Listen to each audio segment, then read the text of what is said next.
Bonjour à tous, bienvenue sur la chaîne Elios Guidance. Alors aujourd'hui, je voulais vous proposer de faire une petite vidéo sur les deux nouveaux oracles que je me suis procurés très récemment, que je n'ai pas encore tout à fait étudiés, mais je m'étais dit que c'était peut-être sympathique de les découvrir avec vous. Donc j'ai trouvé l'oracle de la lune de Stacy Demarco et les chemins de l'éveil de Dylan Collin.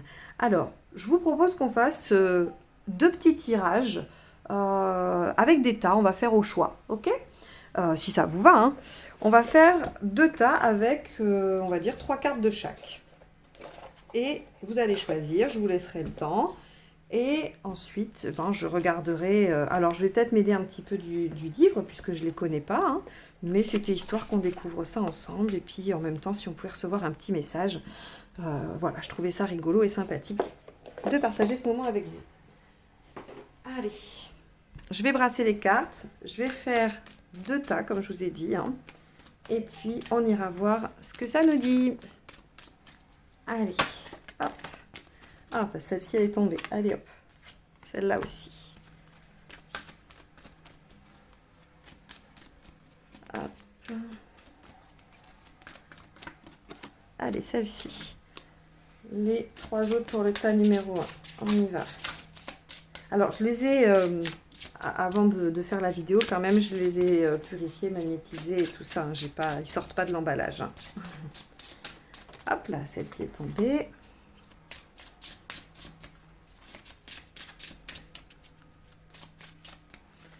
Hop, et allez, une dernière pour le tas numéro 1. Et on y va pour le tas numéro 2.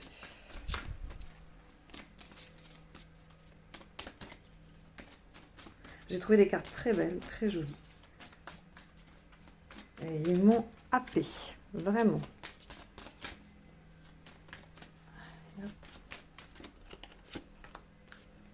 Alors, comme vous le savez, je suis beaucoup plus tarot que oracle.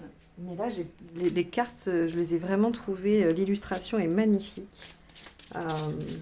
Pour les chemins de l'éveil, c'est Cameron Gray. C'est vraiment... et pour l'autre, c'est Kinga. Alors, excusez-moi pour le nom. Bridgeki. Je ne sais pas comment ça se dit. Je vous le montre. Comme ça, vous pourrez le lire. Illustration de Kinga. Je ne sais pas. Vous me direz si vous arrivez à le prononcer. Allez. 3 cartes pour le tas numéro 2. Hop là. Elles sont tombées. C'est parti. Hop. Allez. On y va. Donc, je vais vous laisser quelques secondes pour choisir. Le tas numéro 1, ce sera celui-ci. Le tas numéro 2, ce sera celui-ci. Allez, je vous laisse choisir, vous concentrer. Vous pouvez mettre pause si vous avez besoin de faire un petit rituel pour choisir.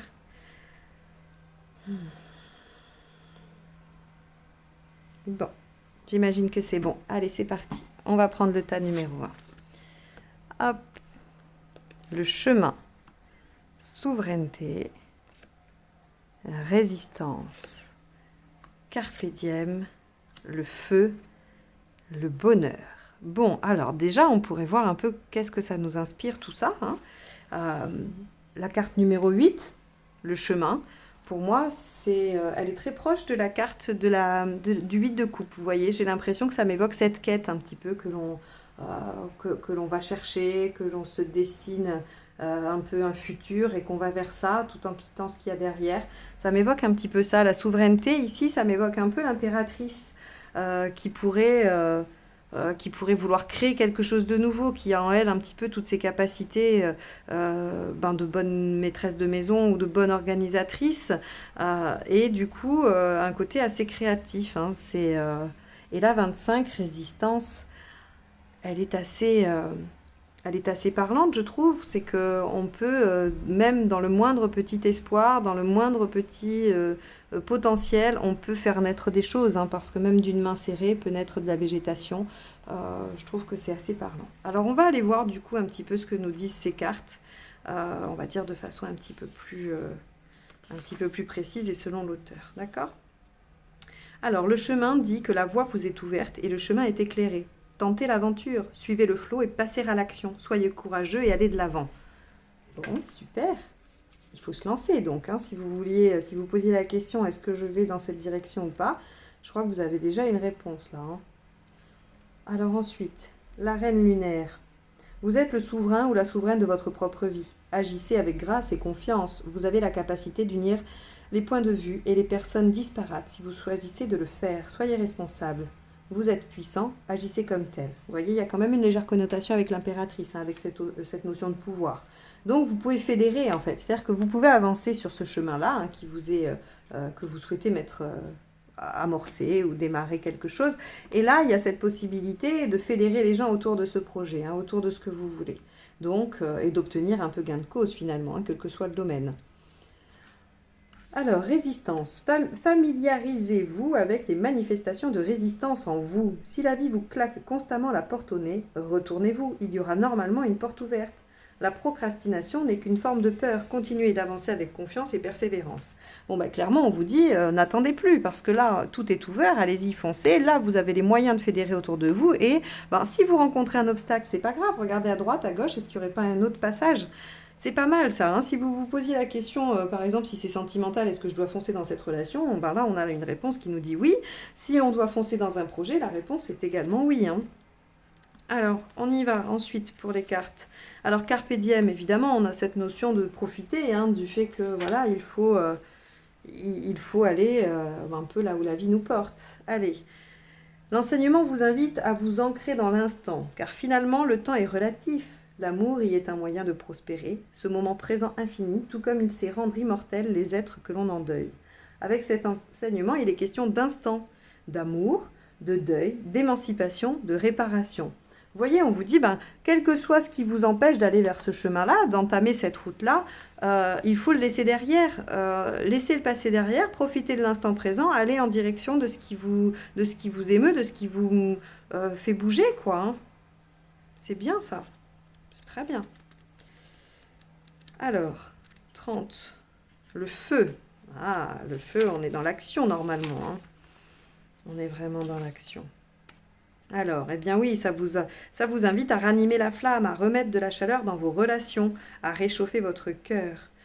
L'enseignement demande la prudence. Cessez de vouloir tout contrôler, sinon le feu se meurt. Vous voyez, c'est un peu en lien avec ça, c'est-à-dire que si vous rencontrez des résistances, laissez, lâchez. Vous ne pouvez pas tout contrôler. Il faut remettre de l'amour, de la sagesse et du recul dans votre façon de vivre et dans ce qui vous anime pour que la flamme reste belle.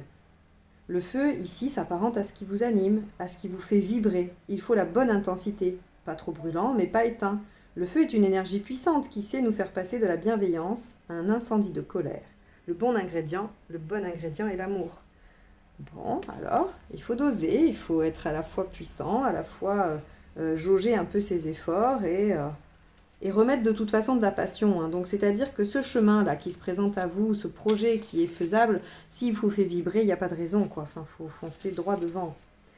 Allez, 23, le bonheur, c'est une belle carte, ça. Alors, ça vous invite à ressentir le bonheur qui s'installe par des pensées claires œuvrant à notre service. Cet enseignement nous veut du bien et nous demande de suivre la voie de ce qui nous paraît juste, tout comme il nous indique que le moment est à ouvrir les bras, soit à accueillir le bonheur dans sa vie. Bon, clairement, sur 6 cartes, on vous dit quoi? Foncez. S'il y a des résistances, regardez les autres possibilités, profitez de l'instant, mettez-y l'énergie et l'envie qu'il y a et savourez finalement, savourez ce qui se présente. C'est un joli message, je trouve, hein. Donc, si vous vous posiez des questions, là, il n'y a pas trop de doute, il faut foncer, on est d'accord. Allez, on y va, on va faire le tas numéro 2. Alors, hop, action, commencement, croissance, l'éternité, l'accord, le soulier. Alors, qu'est-ce que ça nous évoque tout ça? L'action dans un commencement et la croissance. J'ai envie de vous dire que là, ce tas-là va nous parler de quelque chose que vous démarrez et dans lequel il va falloir mettre un petit peu d'action. Alors, c'est assez proche de celui d'avant, hein, du coup. C'est vrai que si vous avez des questions similaires et que vous regardez les 2 tirages, vous allez peut-être avoir un petit peu de complément ici. Mais on nous parle d'accord ici quand même, hein. On nous parle de choses qu'il y aurait peut-être à à consolider avec quelqu'un, à trouver un accord. Alors on peut être dans un partenariat si on est dans un domaine autre que le sentimental. Si on est dans le sentimental, on peut être sur une signature d'accord, sur aussi un engagement peut-être, hein, même s'il n'est que symbolique et pas forcément à travers un papier administratif particulier. On va aller voir ce que ça nous dit. Allez, la carte 15, qu'est-ce qu'elle nous évoque? Le temps est venu de passer à l'action, fini la paralysie. L'un après l'autre, libérez-vous de vos fardeaux. Bon, donc s'il y a quelque chose qui vous empêchait d'avancer, là, clairement, on vous demande de vous en libérer, de laisser derrière vous. Hein. Avec la 2, ici, la commencement, on dit « Cette lune vous offre un nouveau départ. Votre voyage commence. Avancez vers de nouveaux horizons. C'est l'heure de mettre l'accent sur votre santé et votre bien-être. » En vous libérant de choses, vous allez forcément permettre de vous ressourcer, que les choses reviennent pour vous, en fait. Hein. C'est vraiment un moyen de vous occuper de vous délester de ce qui vous empêche d'avancer. Hein. Alors, croissance, rejetez la stagnation. Pour avancer, agissez. L'évolution est un choix. Attendez-vous à quelques souffrances alors que de grands changements se mettent en place. Ils font partie de la vie et ne peuvent pas être repoussés indéfiniment. Ils doivent avoir un but précis. Soyez courageux, vous vous épanouirez. Donc là, on vous dit clairement stop, ça suffit, il y a des choses nouvelles à commencer, il faut lâcher ce qu'il y a d'avant aussi, hein. Il faut prendre soin de soi, lâcher les choses, se mettre dans l'action, démarrer, faire croître. Donc là, vous n'avez plus le choix, plus de procrastination, plus d'attentisme, c'est fini. Si votre question était est-ce que je dois me lancer dans cette situation? Ah bah oui, clairement. Hein, là, il va falloir arrêter d'hésiter. J'ai un peu l'impression d'avoir la papesse à l'envers qui nous dit stop, on arrête de réfléchir, on agit. Donc, bon, on va voir. Alors, l'éternité, qu'est-ce que ça nous dit? L'enseignement vous invite à vous laisser aller à la libération émotionnelle. Et pour cela, à vous plonger pleinement dans vos émotions, comme vous plongez la tête dans les étoiles. Également, l'enseignement vous indique la nuance et l'instant comme moyen de vivre éternellement. Alors, d'après cette sagesse, votre destin peut se révéler. Le hasard vous surprendre. Il semblerait ici que regretter ou prévoir ne soit pas une formule convenable pour vraiment vivre. Cela tient plutôt dans le fait d'écouter vos envies du moment et à les laisser vous animer. C'est-à-dire que là, on vous dit le passé, le futur, peu importe. Soyez dans le moment présent et dans l'action. Laissez le passé derrière vous. Ne projetez pas trop le futur. Soyez dans l'action, dans la création. Vivez l'instant présent. C'est très difficile à faire. Hein. Ça, c'est des conseils qu'on retrouve très souvent. Moi, je trouve que c'est très difficile à faire. On a du mal soit à ne pas se projeter dans l'avenir, soit à ne pas regarder dans le passé.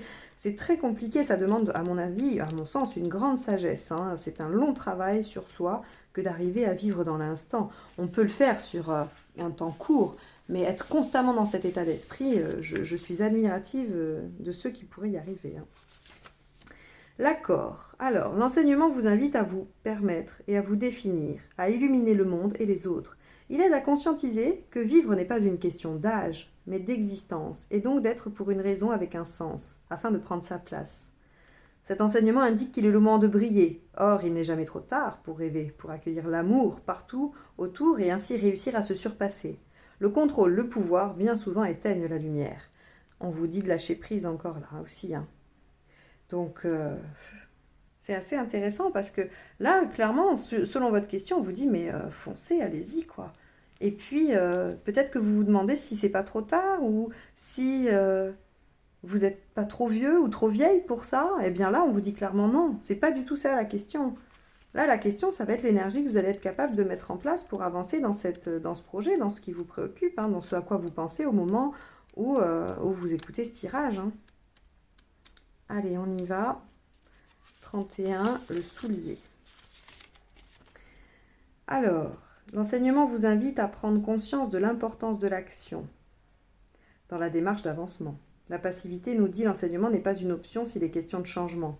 Peu importe que vous ayez des doutes, puisque c'est par eux que l'on apprend la confiance, à activer l'esprit par le travail sur soi, que l'on apprend le lâcher-prise et donc à être finalement plus léger, prêt à voyager et prêt à apprendre, à évoluer et à changer.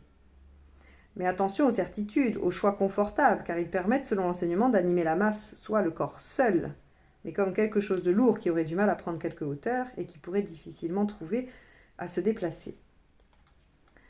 Alors, si vous prenez cette carte, c'est qu'il est temps d'accueillir de nouvelles choses dans votre vie. Il faut avancer, parfois même faire l'acte de quitter une situation, voire quelqu'un. Cette lame vous veut acteur et non spectateur. Vous voyez ? C'est vraiment très très clair. Ici, on vous dit allez de l'avant, allez vers ce qu'il y a devant vous. Arrêtez de regarder derrière. Ne projetez pas trop non plus, mais vivez l'instant, vivez ce que la vie vous offre. C'est important. Bon, c'est un conseil assez intéressant. J'espère que ces petits tirages vous auront apporté quelques réponses. En tout cas, ça m'a fait plaisir de partager cette découverte de ces oracles avec vous. N'hésitez pas à commenter pour me dire s'il vous plaît, si vous voulez que je refasse des tirages plus particuliers avec des questions plus précises avec certains de ces oracles, hein, soit le premier, soit le deuxième, sachant qu'ici c'est l'oracle de la Lune et qu'ici c'est les chemins de l'éveil. Donc voilà, je vous laisse me dire un petit peu ce que vous en avez pensé. Je vous remercie et je vous dis à très bientôt sur la chaîne pour d'autres tirages. Au revoir.